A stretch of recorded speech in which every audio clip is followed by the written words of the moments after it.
റിലേഷൻഷിപ്പിൽ ഇഷ്യൂ വന്നു കഴിഞ്ഞാൽ മണി ബ്ലോക്ക് വരും. നിങ്ങൾ എന്തിനെക്കുറിച്ച് നിരന്തരം ചിന്തിക്കുന്നു, നിങ്ങൾ അതിനെ നിങ്ങളിലേക്ക് ആകർഷിക്കുന്നു എന്നുള്ളതാണ്. നമ്മുടെ ചിന്തകളെ നമ്മൾ ഒബ്സർവ് ചെയ്തില്ല എങ്കിൽ ഈ നെഗറ്റീവ് ചിന്തകളുടെ ആ ഒരു ലൂപ്പ് ഇങ്ങനെ വന്നുകൊണ്ടിരിക്കും. നമ്മൾ അത് തന്നെ ചിന്തിച്ചു പോയിക്കൊണ്ടിരിക്കും. എനിക്ക് ദാരിദ്ര്യം വേണ്ട, എനിക്ക് കഷ്ടപ്പാട് വേണ്ട, എനിക്ക് ബുദ്ധിമുട്ട്, ആ വേണ്ടായി എടുത്ത് കളഞ്ഞിട്ട് ദാരിദ്ര്യം, കഷ്ടപ്പാട്, ബുദ്ധിമുട്ട്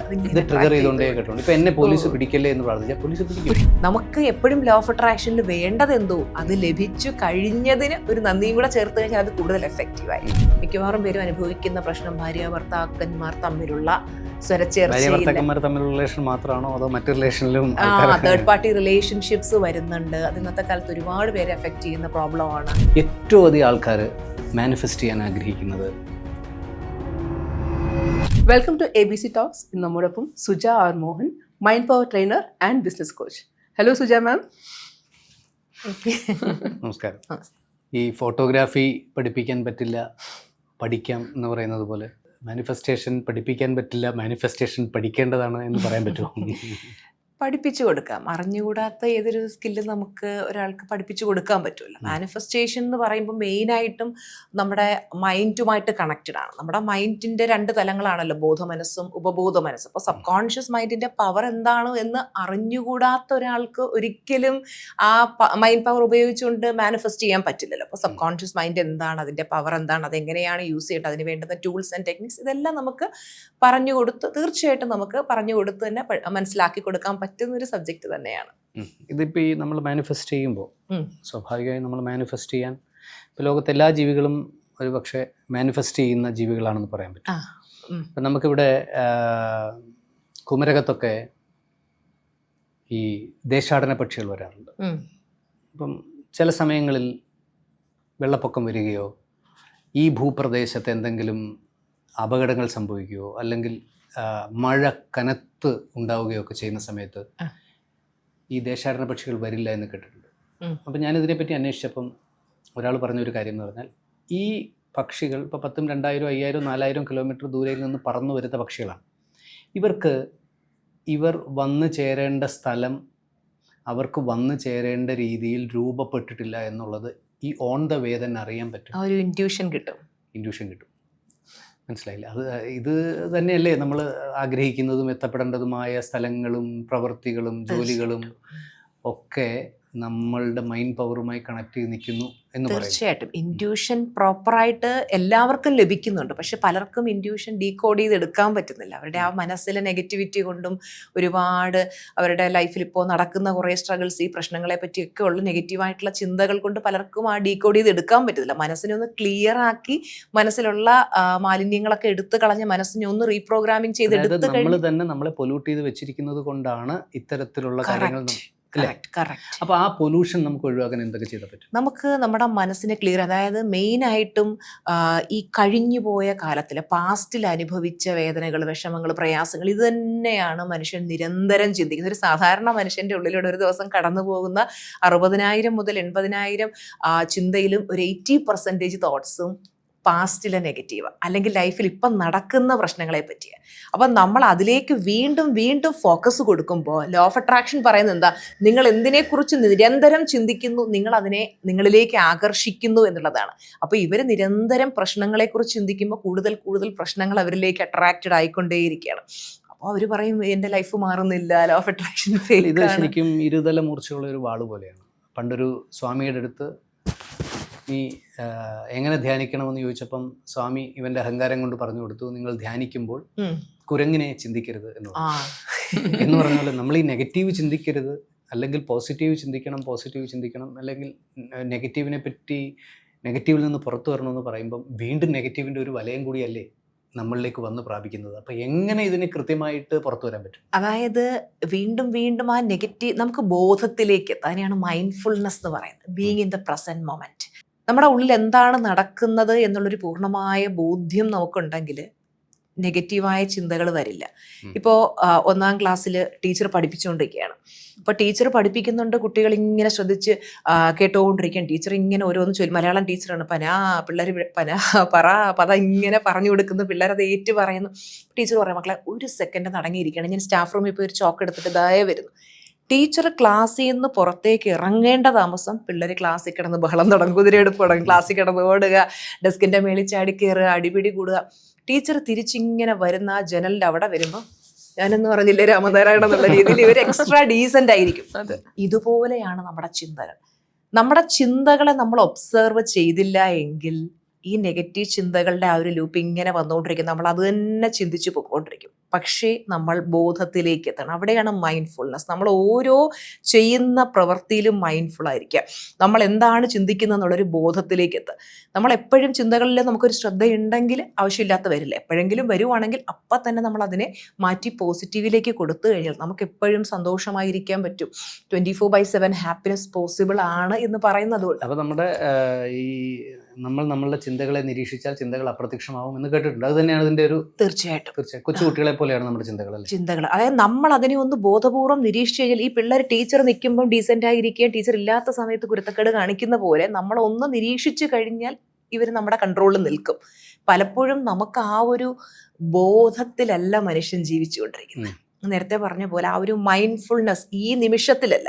എപ്പോഴും മനുഷ്യൻ നമ്മുടെ ബ്രെയിൻ ആ നെഗറ്റിവിറ്റിയിലേക്ക് ഒരു ചായ്വുണ്ടല്ലോ. എപ്പോഴും ബ്രെയിൻ പോകുന്നത് ആ പാസ്റ്റിലെ വേദന അനുഭവിച്ച കാര്യങ്ങൾ, വിഷമങ്ങൾ, എപ്പോഴും ആ നെഗറ്റിവിറ്റിയിലേക്ക് അങ്ങനെ പോകും.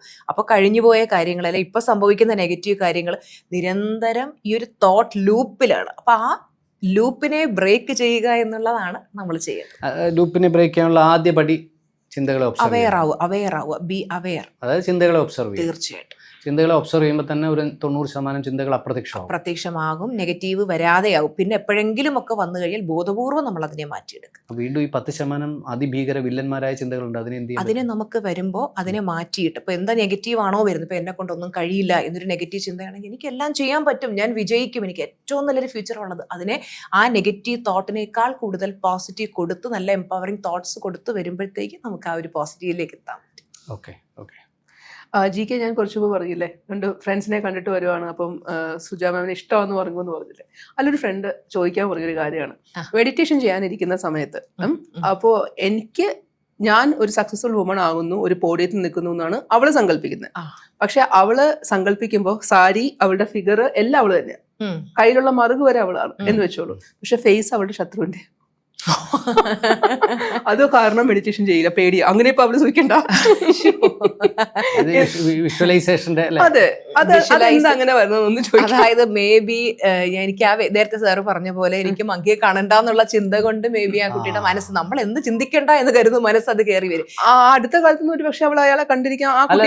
അത് ഇതിനകത്തൊരു പ്രോബ്ലം എന്ന് പറഞ്ഞാൽ ഞാൻ മനസ്സിലാക്കിയിരിക്കുന്ന ഒരു സബ് കോൺഷ്യസിന്റെ പ്രോബ്ലം എന്താണെന്ന് വെച്ചാൽ, നമ്മൾ പ്രാർത്ഥിക്കുമ്പോഴും ചിന്തിക്കുമ്പോഴും എല്ലാം ഉള്ള പ്രോബ്ലം, എനിക്ക് അപകടം വരുത്തരുത് എന്ന് പറഞ്ഞാൽ അപകടം വന്നു ചേരുന്ന ഈ വരുത്തരുത്, അല്ലെങ്കിൽ എനിക്ക് വേണ്ട, എനിക്ക് ദാരിദ്ര്യം വേണ്ട, എനിക്ക് കഷ്ടപ്പാട് വേണ്ട, എനിക്ക് ബുദ്ധിമുട്ട്, ആ വേണ്ടായി എടുത്ത് കളഞ്ഞിട്ട് ദാരിദ്ര്യം, കഷ്ടപ്പാട്, ബുദ്ധിമുട്ട് ഇത് ട്രിഗർ ചെയ്തുകൊണ്ടേ കേട്ടോ. ഇപ്പൊ എന്നെ പോലീസ് പിടിക്കല്ലേ എന്ന് പ്രാർത്ഥിച്ചാൽ പോലീസ് പിടിക്കും. മനസ്സിലായില്ലേ? അതാണ് അതിന്റെ ഒരു അല്ലേ, അതാണ് ഞാൻ സേഫ് ആണ് എന്ന് പോസിറ്റീവായിട്ട് ചിന്തിക്കണം. പലർക്കും അറിയില്ല ഈ വേണ്ട എന്നുള്ളത് ചിന്തിക്കുന്ന അപകടമാണ്. പ്രാർത്ഥിക്കാൻ പഠിക്കണമെന്ന് പറയാം അല്ലേ. ചിലരെല്ലാം രാവിലെയും ഉച്ചയ്ക്കും വൈകിട്ടും അമ്പലത്തിലും പോയി പൂജാമുറിയിലും ഒക്കെ പ്രാർത്ഥിക്കുന്നവരുടെ ജീവിതത്തിൽ ഉണർവുണ്ടാവാത്തതിന്റെ കാരണം പ്രാർത്ഥിക്കാൻ പഠിക്കാത്തതാണ്. വേണ്ടത് എന്താണെന്ന് ചോദിക്കുന്നതിനേക്കാൾ വേണ്ടാത്തത് എന്തോ അതാണ് നിരന്തരമുള്ള ചിന്ത. ഇപ്പോ ഏത് സമയവും കടബാധ്യതയുള്ള ഒരു വ്യക്തി നിരന്തരം ചിന്തിക്കുന്നത് മുഴുവൻ തന്റെ ദാരിദ്ര്യത്തെ, പ്രാർത്ഥന തന്നെ കട ഒഴിവാക്കണേ എന്നായിരിക്കും. അപ്പൊ കടം ഉയർന്നുകൊണ്ടേ. എന്നാൽ സമ്പന്നനാവണേ, എനിക്ക് പണം ഉണ്ടാവണേ, ആകണേ എന്നല്ല, എന്റെ ഭാഷയിൽ പറഞ്ഞാൽ എന്നെ സമ്പന്നനാക്കിയതിന് നന്ദി. Already done. നമുക്ക് എപ്പോഴും ലോ ഓഫ് അട്രാക്ഷനിൽ വേണ്ടത് എന്തോ അത് ലഭിച്ചു കഴിഞ്ഞതിന് ഒരു നന്ദിയും കൂടെ ചേർത്ത് കഴിഞ്ഞാൽ അത് കൂടുതൽ എഫക്റ്റീവായി. നമ്മൾ സബ് കോൺഷ്യസിനെ കൺഫ്യൂസ് ചെയ്യല്ലേ അത്. അതായത് നമ്മുടെ മനസ്സിന്, നമ്മുടെ സബ് കോൺഷ്യസ് മൈൻഡിന് അറിയത്തില്ല നമ്മൾ ആരാണ്, നമ്മൾ എന്തിപ്പോ സുജാർ മോഹൻ എന്ന് പറയുന്ന വ്യക്തി സമ്പന്നയാണോ, ദരിദ്രയാണോ, കൊട്ടാരത്തിൽ ജീവിക്കുകയാണോ, കുടിലിൽ ഒന്നും അറിയില്ല. നിരന്തരം നമ്മൾ എന്ത് മനസ്സിനെ പറഞ്ഞു പഠിപ്പിക്കുന്നു. അപ്പൊ ഞാൻ പറഞ്ഞു പഠിപ്പിക്കുകയാണ് ഞാനൊരു ബില്ലനെയർ ആണ്, എന്റെ നടപ്പിലും പോക്കിലും വരവിലും എല്ലാം ആ ഒരു ബില്ലനെയർ ഫീലിംഗ് കൊണ്ടുവന്ന് ഞാൻ അങ്ങനെ ബില്ലനെയർ ആണെന്ന് എന്റെ മനസ്സിന് അതിനാണ് ആക്ട് ആസ് ഇഫ് എന്ന് പറയുന്ന ഒരു ടെക്നിക്ക് ഉണ്ട്. വിശ്വസിപ്പിക്കുമ്പോൾ മനസ്സ് അത് എത്തിച്ചു തരാനുള്ള സാഹചര്യങ്ങൾ വന്ന് ശരിക്കും നമ്മൾ അതിലേക്ക് എത്തുക ചെയ്തത്. അപ്പൊ ആ ഒരു പ്രോപ്പർ ആയിട്ടുള്ള ബിലീഫ്, മിക്കവർക്കും മാനിഫെസ്റ്റേഷൻ നടക്കാത്തതിന്റെ ഒരു റീസൺ എന്ന് പറഞ്ഞാൽ അവർക്ക് കടബാധ്യത മാറണം, പക്ഷേ അവർ കുറച്ച് സമയം അഫർമേഷൻ ചെയ്യും, വിഷ്വലൈസേഷൻ ചെയ്യും, ബാക്കി സമയം മുഴുവൻ എനിക്ക് കഷ്ടപ്പാടാണ്, ബുദ്ധിമുട്ടാണ്, രണ്ടറ്റം കൂട്ടിമുട്ടിക്കാൻ ഞാൻ പാടുപെട്ടുകൊണ്ടിരിക്കുകയാണ്. ഈ ചിന്തയാണ് പ്രബല ചിന്ത. വറി മോഡിലാണ് അവരല്ലേ? പ്രബല ചിന്ത എന്തോ അതേ മാനിഫെസ്റ്റോ, കറക്റ്റ് ആണ്, വറി മോഡിലാണ്. അപ്പോ എന്താണ്, അപ്പൊ അവർ പറയും ഇതൊന്നും വർക്ക് ചെയ്യുന്നില്ല, ഞാൻ അഫർമേഷൻ പറഞ്ഞല്ലോ, വിഷ്വലൈസേഷൻ ഞാൻ ആ പ്രാക്ടീസ് ചെയ്ത് ഇത് എനിക്ക് നടക്കുന്നില്ല. അവർ ആ പ്രാക്ടീസിൽ വരുന്ന മിസ്റ്റേക്കാണ്. നമ്മൾ മനസ്സിൽ എന്ത് വിശ്വസിക്കുന്നു, ഞാൻ ദരിദ്രനാണ്, എനിക്ക് കഷ്ടപ്പാടാണ് എന്നുള്ളതാണ് നിരന്തരം മനസ്സിനോട് പറയുന്നതെങ്കിൽ യെസ് യു വിൽ അട്രാക്ട്. തിരിച്ച് പോസിറ്റീവായിട്ട് ഞാനൊരു വിന്നറാണ്. അതാണ് victim mentality, winner mind set എന്ന് പറയില്ലേ. എപ്പോഴും ഒരു വിക്ടിമിനെ പോലെ എൻ്റെ ലൈഫിൽ എനിക്ക് വിജയിക്കാൻ പറ്റുന്നില്ല, സ്ത്രീകളാണ്, എൻ്റെ ഭർത്താവ് സപ്പോർട്ടല്ല, എൻ്റെ ഭർത്താവിൻ്റെ വീട്ടുകാർ സപ്പോർട്ടല്ല, കുഞ്ഞുങ്ങൾ ചേർന്ന് നിരന്തരം നെഗറ്റീവായിട്ടുള്ള സാഹചര്യങ്ങളെ പറ്റി തന്നെ ചിന്തിച്ചുകൊണ്ടിരിക്കുകയാണ്, അല്ലെങ്കിൽ എനിക്ക് ഒന്നും അനുകൂലമായി വരുന്നില്ല. ആ ഒരു വിക്ടിം മോഡിലാണെങ്കിൽ അവർക്ക് ലൈഫിൽ വിജയിക്കാൻ പറ്റില്ല. തിരിച്ച് പോസിറ്റീവായിട്ട് ചിന്തിക്കാം, ഞാനൊരു വിന്നറാണ്, ഇപ്പോൾ ആരെന്നെ ഹെൽപ്പ് ചെയ്തില്ല, ഞാൻ വിജയിക്കും, ഞാൻ മുന്നോട്ട് പോയിക്കൊണ്ടിരിക്കുന്നു, എനിക്ക് ഏറ്റവും സക്സസ് വന്നുകൊണ്ടിരിക്കുന്നു, എൻ്റെ ദൈവം എൻ്റെ കൂടെയുണ്ട്, ഞാൻ എന്ത് ചെയ്താലും വിജയിക്കും, ഞാൻ ഭാഗ്യവാനാണ് അല്ലെങ്കിൽ ഭാഗ്യവതിയാണ്. ഇതാണ് ഒരു മനുഷ്യൻ്റെ ചിന്തയെങ്കിൽ ഹി വിൽ അട്രാക്ട് ദാറ്റ്.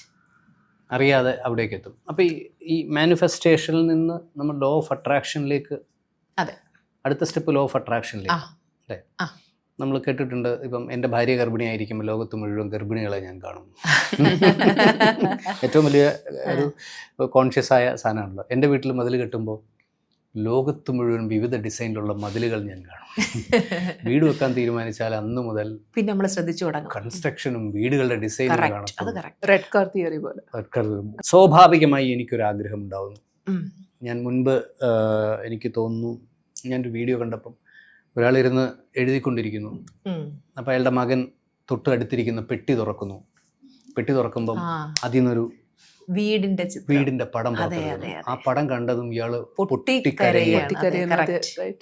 എന്നുവെച്ചാൽ ഈ വീട് ഇയാൾ വർഷങ്ങൾക്ക് മുൻപ് ഇഷ്ടപ്പെട്ട ഒരു വീടിന്റെ ഫോട്ടോ എടുത്ത് ഇതുപോലൊരു വീട് വെക്കാൻ വേണ്ടി ആ ഫോട്ടോ സൂക്ഷിച്ചു വെച്ചത് അയാൾ മറന്നുപോയി. അയാൾ അതേപോലെ ഇത് സ്വാഭാവികമായി സംഭവിക്കുന്നതാണ്. അത് എങ്ങനെയാന്ന് വെച്ചാൽ, ഇപ്പോൾ ഫോർ എക്സാമ്പിൾ നമുക്കിപ്പോൾ ഒരു ബെൻസ് കാർ മാനിഫെസ്റ്റ് ചെയ്യണം. നിരന്തരം എനിക്കൊരു ബ്ലാക്ക് കളർ ബെൻസ് മാനിഫെസ്റ്റ് ചെയ്യണം. ഞാൻ എപ്പോഴും അതിനെക്കുറിച്ച് തന്നെ ചിന്തിച്ചുകൊണ്ടിരിക്കുക, എനിക്കത് നേടണം. ഞാനതിൻ്റെ ചിത്രം വിഷൻ ബോർഡിൽ വെക്കുന്നു, വിഷ്വലൈസ് ചെയ്യുന്നു, അഫർമേഷൻ പറയുന്നു. അപ്പോൾ എൻ്റെ ഫോക്കസ് മുഴുവൻ ഈ കാറിലേക്ക്. അപ്പോൾ 21 ദിവസം ഞാൻ നിരന്തരമായി അതിനെക്കുറിച്ച് ചിന്തിക്കുമ്പോൾ ബ്രെയിനിനുള്ളിൽ ന്യൂറൽ പാത്വേസ് അല്ലെങ്കിൽ നാഡീപഥ ശൃംഖല ഫോം ചെയ്യും. ഇതൊരു 90 ദിവസം കൃത്യമായിട്ട് എല്ലാ ദിവസവും ഇത് തന്നെ കണ്ടുകൊണ്ടിരിക്കുമ്പോൾ ഈ ന്യൂറൽ പാത്വേസ് കൂടി ചേർന്ന് റെറ്റിക്കുലർ ആക്ടിവേറ്റിംഗ് സിസ്റ്റമായി മാറും. റെറ്റിക്കുലർ ആക്ടിവേറ്റിംഗ് സിസ്റ്റമാണ് നമ്മുടെ ഗെയിം ചേഞ്ചർ എന്ന് പറയുന്നത്. അതാണ് നമ്മളിപ്പോൾ എതിലേ പോയാലും ഈ ബെൻസ് ബ്ലാക്ക് കളർ കാറ് നമ്മളിങ്ങനെ സൂം ചെയ്ത് കാണിച്ചു തന്നുകൊണ്ടിരിക്കും. ഞാൻ ഈ BMW X7 മാനിഫെസ്റ്റ് ചെയ്യുന്ന സമയത്ത് നമുക്ക് അധികം അങ്ങനെ ഈ വൈറ്റ് കളർ അധികം ഇല്ല. എന്നാലും ഞാൻ എവിടെയെങ്കിലും പോകുമ്പോൾ റെയറായിട്ട് നമുക്ക് ഇതിങ്ങനെ സൂം ചെയ്ത് കാണിച്ചു തന്നുകൊണ്ടിരിക്കും ആ കാർ. അപ്പം നമുക്ക് manifestation is on the way എന്ന് നമ്മൾ പറയും. അപ്പോൾ അത് നമ്മൾ ഈ പറയുന്ന റെറ്റിക്കുലർ ആക്ടിവേറ്റിംഗ് സിസ്റ്റം ഫോം ചെയ്യുന്നത് കൊണ്ടാണ് സിമിലർ ആയിട്ടുള്ള കാര്യങ്ങൾ നമ്മുടെ മനസ്സിങ്ങനെ കാണിച്ചു തന്നുകൊണ്ടിരിക്കുന്നത്. പിന്നെ നമ്മൾ എവിടെ നോക്കിയാലും ഇപ്പോൾ ഒരു റെഡ് കളർ കാർ മാനിഫെസ്റ്റ്, പിന്നെ എവിടെ നോക്കിയാലും ആ ഒരു റെഡ് കളർ കാർ ആയിരിക്കും നമുക്ക് കാണാൻ പറ്റുക. ഈ ഞാൻ ചോദിക്കുന്നത്, ഇത് നമ്മൾ ആത്മാർത്ഥമായ ഒരു കാര്യത്തെ നമ്മൾ ആഗ്രഹിക്കുമ്പോൾ ഇതിന് നമ്മളൊരു രാസവള പ്രയോഗമില്ലാതെ തന്നെ നമ്മുടെ മനസ്സ് അതിലേക്ക് സഞ്ചരിക്കില്ലേ എന്നാണ് ഞാൻ ചോദിക്കുന്നത്. തീർച്ചയായിട്ടും. അപ്പം ഇത് യഥാർത്ഥത്തിൽ ഇപ്പം ഗോവിന്ദൻകുട്ടിക്ക് വേണ്ട കാര്യം, ഗോവിന്ദൻകുട്ടി ആത്മാർത്ഥമായി ആഗ്രഹിക്കുന്ന ഒരു കാര്യം അറിയാതെ ഈ ന്യൂറോ ലിംഗ്വിസ്റ്റിക് പ്രോസസ് അല്ലെങ്കിൽ ന്യൂറൽ പാത്വേസ് എന്നതിനേക്കാൾ ഇതൊരു ന്യൂറോ ലിംഗ്വിസ്റ്റിക് പ്രോഗ്രാമിംഗ്. ഇതൊരു ബേസിക്കലി ആ പ്രോഗ്രാമിംഗിൽ നിന്ന് പാത്വേ ഉണ്ടാവുന്നു. ഇത് വളരെ നാച്ചുറലി ഇഷ്ടപ്പെട്ടത് നേടുക എന്ന് പറയുന്ന ഒരു പ്രോസസ്സ് ഉണ്ട്. കറക്റ്റ്. നമുക്കിത് സെക്കൻഡറി ആയി നമ്മളൊരു സാധനത്തിന് വേണ്ടി നമ്മൾ മാനിഫെസ്റ്റ് ചെയ്യേണ്ടി വരുമ്പോൾ നമ്മൾക്ക് അതിനോട് അത്രയ്ക്ക് ഇഷ്ടം ഇല്ലാത്ത അവസ്ഥയിലല്ലേ നമുക്ക് മാനിഫെസ്റ്റ് ചെയ്യേണ്ടി വരുന്നതെന്നൊരു ചോദ്യം വരുന്നുണ്ട്. അതായത് നമുക്ക് ഇഷ്ടമില്ലാത്തൊരു കാര്യം നമുക്ക് മാനിഫെസ്റ്റ് ചെയ്യാൻ അല്ല, നമുക്കിപ്പോൾ എനിക്ക് ബേസിക്കലി ഇപ്പം നമ്മളെല്ലാം മനുഷ്യൻ എന്ന് പറയുന്ന ജീവി ബേസിക്കലി ലോകത്ത് എല്ലാ ജീവികളും റിഫ്ലക്സിലാണ് ജീവിക്കുന്നത്. ഇപ്പം ഒരു പുളിയെടുത്ത് അതിൻ്റെ തോട് പൊളിച്ച് എന്ന് പറയുമ്പോൾ അറിയാതെ വായിൽ വെള്ളം വരും. ഇതൊരിക്കലും ആർട്ടിഫിഷ്യലായി ക്രിയേറ്റ് ചെയ്യാൻ പറ്റില്ല. ഇതേപോലെ നമുക്ക് ഇഷ്ടമുള്ളതിനെ പറ്റി പറയുമ്പോൾ നമ്മുടെ ജീവിതത്തിൽ ട്രോമ ഉണ്ടായ സാഹചര്യത്തിൽ, ഇപ്പം ട്രോമ ഉണ്ടായ സമയത്ത് വളരെ മനോഹരമായ ലോകത്തെ ഏറ്റവും എക്സ്പെൻസീവായ ഒരു പെർഫ്യൂം അടിച്ച ഒരാളാണ് അടുത്ത് വരുന്നെങ്കിൽ പോലും നമുക്ക് അതേ ട്രോമ വീണ്ടും ഉണ്ടാകുമ്പോൾ പെർഫ്യൂമിൻ്റെ മണം പോലും നമുക്ക്. അപ്പം ഞാൻ ചോദിക്കുന്ന ഒരു കാര്യം എന്ന് പറയുന്നത്, ഇതിനെ നമ്മൾ സ്പെഷ്യലായി മാനിഫെസ്റ്റ് ചെയ്ത് എത്തിക്കുന്നതിനേക്കാൾ ഉപരി ഡീപ്പായി ആഗ്രഹിക്കാൻ പഠിച്ചാൽ ഒന്നുകൂടി എളുപ്പമല്ലേ എന്നുള്ളത് എൻ്റെ ചോദ്യം. ആഴത്തിൽ ആഗ്രഹിക്കണം. കാര്യം നമുക്ക് ആ ഒരു ബേണിംഗ് ഡിസയർ എന്തിനാണോ നമ്മൾ അതിതീവ്രമായിട്ട് ആഗ്രഹിക്കുന്ന ആ കാര്യങ്ങളല്ലേ നമ്മളിലേക്ക് വരുന്നത്. അപ്പോൾ നമ്മൾ തീർച്ചയായിട്ടും ഡീപ്പർ ലെവലിൽ ആഗ്രഹിക്കുക തന്നെ വേണം. ആഗ്രഹിക്കുന്നതാണ് നമുക്ക് കിട്ടുന്നത്. അപ്പൊ ആഗ്രഹവും വേണം, അതിനോടൊപ്പം നമ്മൾ ഈ പ്രാക്ടീസും കൂടെ ചെയ്തു കഴിഞ്ഞാൽ ആഡ് ഓൺ ബെനിഫിറ്റ് അല്ലേ. ആഗ്രഹത്തിൽ ഒരു ചെറിയ സംശയമുള്ളവർക്ക് പ്രാക്ടീസ് ചെയ്യാം അല്ലേ. കാര്യം എന്ന് വെച്ച് കഴിഞ്ഞാല് ആഗ്രഹമുണ്ട് പലർക്കും. ആർക്കാണ് മില്യനെയറും ആകാൻ ആഗ്രഹമില്ലാത്ത? അവർക്ക് ആഗ്രഹമുണ്ട്, പക്ഷേ അവരതിനു വേണ്ടി എന്ത് എഫേർട്ട് എടുക്കുന്നു? ആഗ്രഹം മാത്രം പോരാ, നമ്മൾ ആക്ഷൻ എടുക്കണം, ബിലീഫ് വേണം, എനിക്കതാകാൻ പറ്റും എന്നുള്ളൊരു വിശ്വാസം വേണം. അപ്പൊ പലർക്കുള്ള പ്രശ്നം എന്ന് വെച്ചാൽ ഇതെല്ലാം പ്രാക്ടീസ്, വിശ്വാസം എന്ന് പറയുന്നത് അവർക്ക് എങ്ങും ഉണ്ടാവില്ല.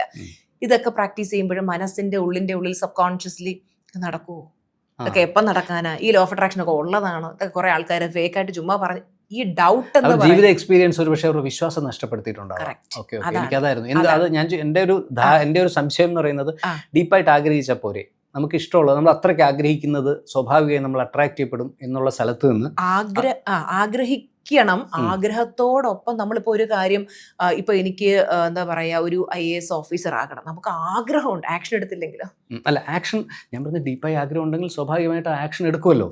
പക്ഷേ ആ ഡീപ്പായി ആഗ്രഹിക്കുന്ന ആൾക്കാരിൽ പോലും ഒരുപക്ഷെ അവരുടെ ജീവിത സാഹചര്യമോ അവർ പഠിച്ചു വന്ന രീതിയോ അവരുടെ എക്സ്പീരിയൻസുകളോ ഒക്കെ തന്നെ മാം പറഞ്ഞ ഒരു പോയിന്റ് പോലെ ബിലീഫ് ഇല്ലാതെ, വിശ്വാസക്കുറവ് അവരുടെ മാനിഫെസ്റ്റേഷൻ. അത് ഈ പ്രോസസ്സിലൂടെ വിശ്വാസം ഉണ്ടാക്കിയെടുക്കാം. തീർച്ചയായിട്ടും വിഷൻ ബോർഡ് വെക്കാം. വിശ്വാസത്തിലേക്ക് എത്താൻ എന്ന് പറഞ്ഞാൽ നമുക്ക് ഒരു കാര്യം നമ്മൾ അന്ധമായിട്ട്, ഇപ്പൊ എന്നെ സംബന്ധിച്ചിടത്തോളം ഞാൻ ഒരു ബ്ലൈൻഡ് ബിലീവർ. എന്ത് കാര്യം എന്ന് പറഞ്ഞാൽ എനിക്ക് ഇലോൺ മസ്കിനേക്കാൾ എനിക്ക് ലോകത്തിലെ ഏറ്റവും സമ്പന്നയാകാൻ പറ്റുമോ എന്ന് വെച്ചാൽ ഞാൻ പറ്റും എന്ന് പറയും. കാര്യം എൻ്റെ മൈൻഡ് അതും ബിലീവ് ചെയ്യും. ഇപ്പൊ ഞാനൊരു 100 കോടി സമ്പത്ത് നേടുക എന്നുള്ളതാണ് എൻ്റെ ആഗ്രഹം. ഞാനത് മൈൻഡ് കൊണ്ട് എന്നേ ബിലീവ് ചെയ്ത് കഴിഞ്ഞാൽ അതായി കഴിഞ്ഞു. മനസ്സിനകത്ത് 1% ഡൗട്ട് ഇല്ല. ആരെങ്കിലും അതിൻ്റെ ആയില്ല എന്ന് പറഞ്ഞാൽ ഞാൻ സമ്മതിക്കില്ല, അതായി. അത്രയും വിശ്വാസം, അതാണ് പറയുന്നത്. നമ്മൾ അതിനെ അന്ധമായിട്ട് വിശ്വസിക്കുകയാണെങ്കിൽ, 1% പോലും ഡൗട്ട് ഇല്ലാതെ വിശ്വസിച്ച് കഴിഞ്ഞാൽ നമുക്കത് നേടാൻ പറ്റും. പലർക്കും വരുന്ന പ്രശ്നം എന്ന് പറയുന്നത് ഈ ഒരു വിശ്വാസക്കുറവാണ്. അത് ഈ പറഞ്ഞ പോലെ അവരുടെ ജീവിത സാഹചര്യങ്ങളിൽ നിന്ന് പല സാഹചര്യങ്ങൾ അവർ വിചാരിച്ച കാര്യം നടക്കാതെയൊക്കെ വരുമ്പോൾ ഉള്ള ആ ഒരു വിശ്വാസക്കുറവ് കൊണ്ടായിരിക്കാം ആ ഒരു ഇത് വരുന്നത്. അപ്പോൾ മാനിഫെസ്റ്റേഷൻ നടക്കണമെങ്കിൽ ബിലീഫ് വളരെ ഇമ്പോർട്ടൻറ്റ്. ഇടയ്ക്ക് ഒന്ന് ചോദിച്ചോട്ടെ, നമ്മളിപ്പം ഒരു ബുക്ക് ഓഫ് മാനിഫെസ്റ്റേഷൻ നമ്മൾ ആദ്യം കണ്ടു തുടങ്ങിയ സീക്രട്ടാണ് റോണ്ട ബ്രാൻഡ്.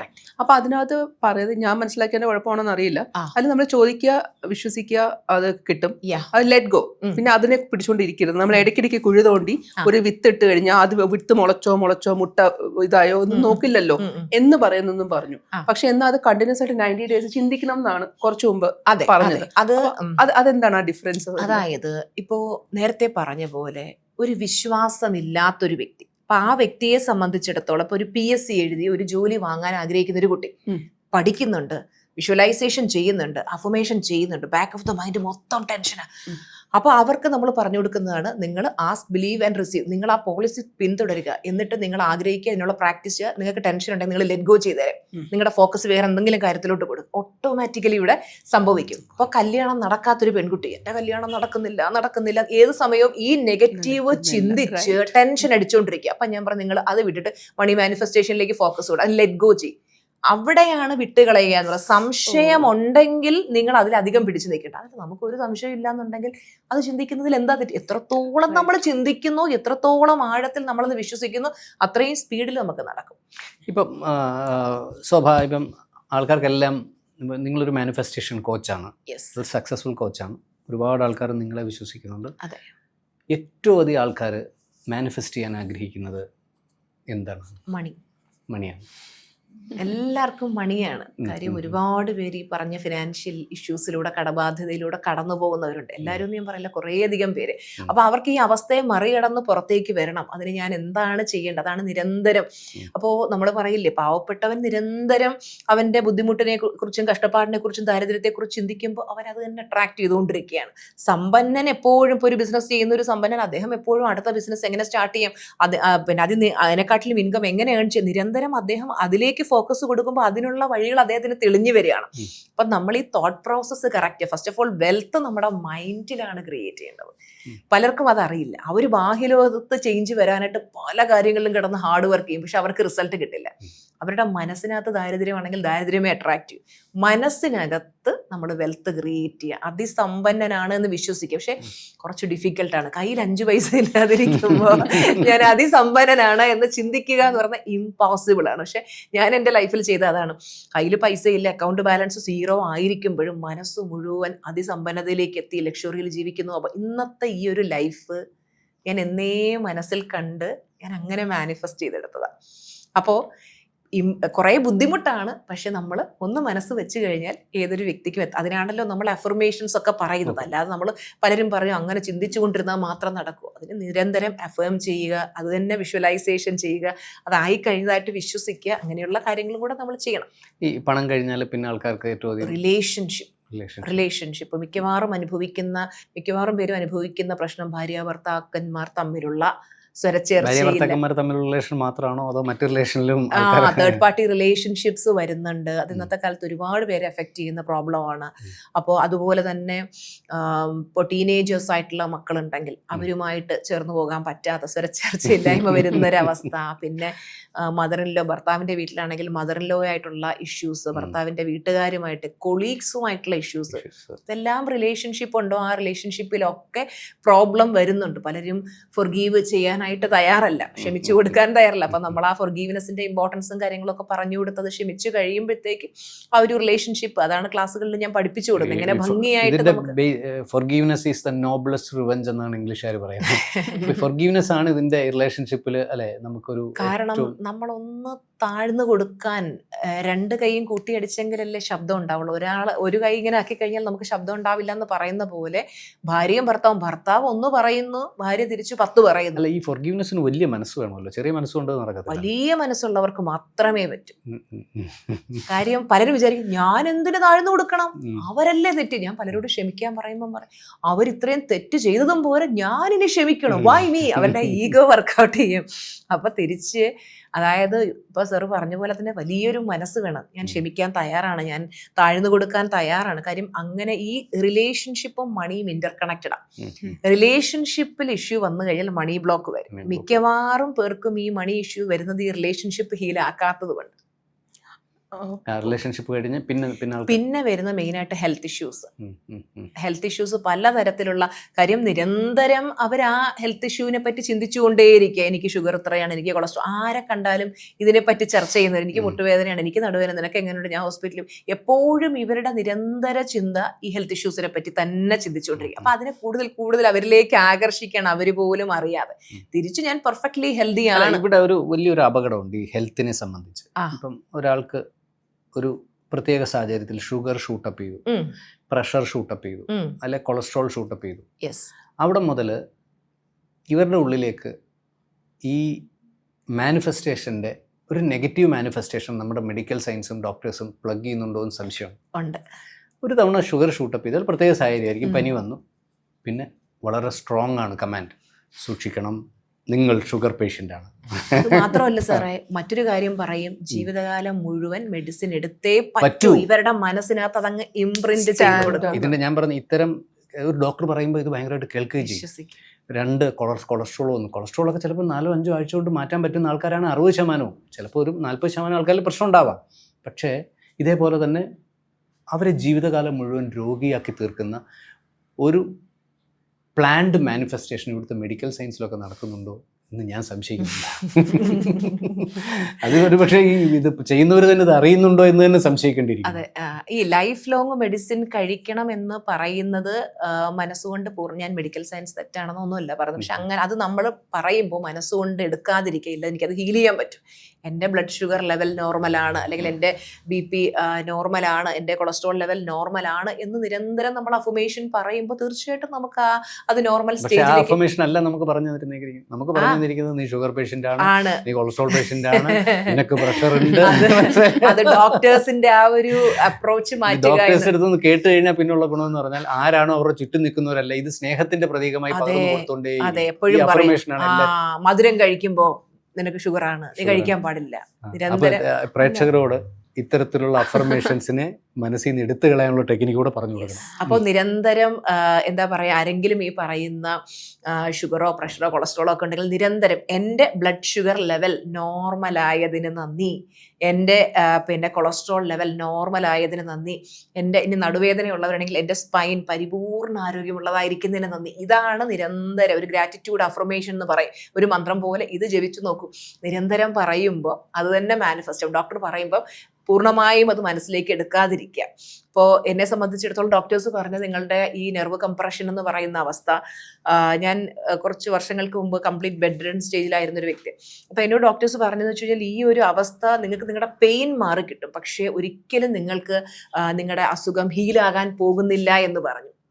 ഞാനത് മെഡിക്കൽ സയൻസിൽ അത് കറക്റ്റാണ്. MRI റിപ്പോർട്ട് പരിശോധിക്കുമ്പോൾ അവിടെ രക്ഷപ്പെടാനുള്ള ചാൻസ് ഇല്ല. ഡോക്ടർ പറഞ്ഞത് കറക്റ്റാണ്, പക്ഷെ നമ്മുടെ മൈൻഡ് പവർ അതുക്കും മേലെയാണ്. മൈൻഡ് ഹീൽ ചെയ്യും.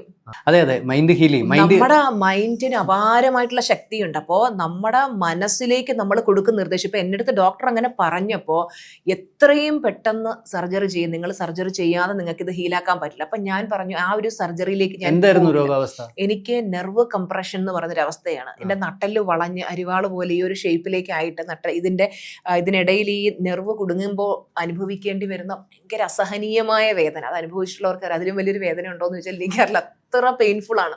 അപ്പൊ ആ ഒരു അവസ്ഥയിൽ കിടക്കുന്ന സമയത്ത് ഡോക്ടേഴ്സ് പറഞ്ഞെന്ന് വെച്ച് കഴിഞ്ഞാൽ ഇത് വേദന മാറ്റിത്തരാം, പക്ഷെ ഹീലാകാൻ ബുദ്ധിമുട്ടാണ്. അപ്പൊ ഞാനത് മനസ്സിലേക്ക് എടുത്ത് ഞാൻ ഇനി ഹീലാകൂല, ഞാൻ ഇന്നും ഇതുപോലെ. ഇത് ഡോക്ടേഴ്സിന് തന്നെ വേണേ ഒന്ന് മാറ്റി പറയാം, വേദന മാറ്റി നമുക്ക് ഹീൽ ചെയ്യാം, നമുക്ക് ഗ്രാജുവലി ഹീൽ ചെയ്തെടുക്കാമെന്ന് പറഞ്ഞാലും ഒരു കുഴപ്പമില്ല. പക്ഷെ ഹീൽ ആവത്തില്ല, അല്ലെങ്കിൽ ഇത് ലൈഫ് ലോങ്ങിൽ ഇതിൻ്റെ കാര്യമാണെന്ന് പറയുന്നത് കൊണ്ട് എന്താണ് ഡോക്ടേഴ്സിന് കിട്ടുന്ന ഒരു ബെനിഫിറ്റ് എന്നുള്ളത് എനിക്ക് മനസ്സിലാവുന്നില്ല. കാരണം ഒരാളിലേക്ക് കൊടുക്കാവുന്ന ഏറ്റവും വലിയ ട്രോമ, നിങ്ങൾ മരിക്കും വരെ ഈ രോഗത്തിന് അടിമയായിരിക്കും എന്ന് കൊടുക്കുന്ന ഒരു വലിയ ട്രോമയാണ്. അതെ, ഈ രോഗം കൊണ്ട് ഒരുപക്ഷെ മരിക്കും വരെ ആരോഗ്യമായി ജീവിക്കാൻ കഴിയാവുന്ന അവസ്ഥകൾ ഒരുപാടുണ്ട്. ഡോക്ടേഴ്സ് എല്ലാവരും മൈൻഡ് പവറിനെ കുറിച്ച് ബോധമുള്ളവർ, അതിനെക്കുറിച്ച് അറിയുന്നവരാണോ എന്നുള്ളതും, അതായത് കാണുന്ന പ്രേക്ഷകരെങ്കിലും അല്ലെങ്കിൽ ഡോക്ടേഴ്സ് എങ്കിലും തീർച്ചയായിട്ടും അത് ആരും നമ്മൾ ആരെയും കുറ്റം പറയില്ല. കാര്യം മേ ബി ഡോക്ടേഴ്സ് മെഡിക്കൽ സയൻസിൽ നമുക്ക് ആ രീതിയിൽ നോക്കുമ്പോൾ അങ്ങനെ ആയിരിക്കാം. പക്ഷെ രോഗിയുടെ കണ്ടീഷൻ വേഴ്സ്റ്റ് ആണെങ്കിൽ പോലും അതല്ല, നിങ്ങളെ കൊണ്ട് പറ്റുമെന്ന് പറയുമ്പോൾ അവരുടെ മനസ്സിലേക്ക് നല്ലൊരു ഇട്ട് കൊടുക്കുകയാണ്. തീർച്ചയായിട്ടും. അപ്പോൾ പിന്നെ ഞാൻ ഈ പറയുന്ന പോലെ മെഡിസിൻസ് ഒക്കെ എഴുതാൻ കണ്ടില്ലേ, ഒരുപാട് പേർക്ക് ഇത് മെഡിസിൻ കഴിച്ചിട്ട് കുറഞ്ഞിട്ടുണ്ട്. ഇത് ഇട്ട് കൊടുത്താൽ അത് വർക്ക് ചെയ്യും, ശരിക്കും അത് വർക്ക് ചെയ്യും. ഈ മെഡിസിൻ കഴിച്ചിട്ട് ഒരുപാട് പേർക്ക് കുറഞ്ഞിട്ടുണ്ട്, നിങ്ങൾ ട്രൈ ചെയ്യും എന്നൊരു പോസിറ്റീവായിട്ടാണ് ഒരു കാര്യം പറഞ്ഞു കൊടുക്കുന്നതെങ്കിൽ തീർച്ചയായിട്ടും അത് വർക്ക് ചെയ്യും.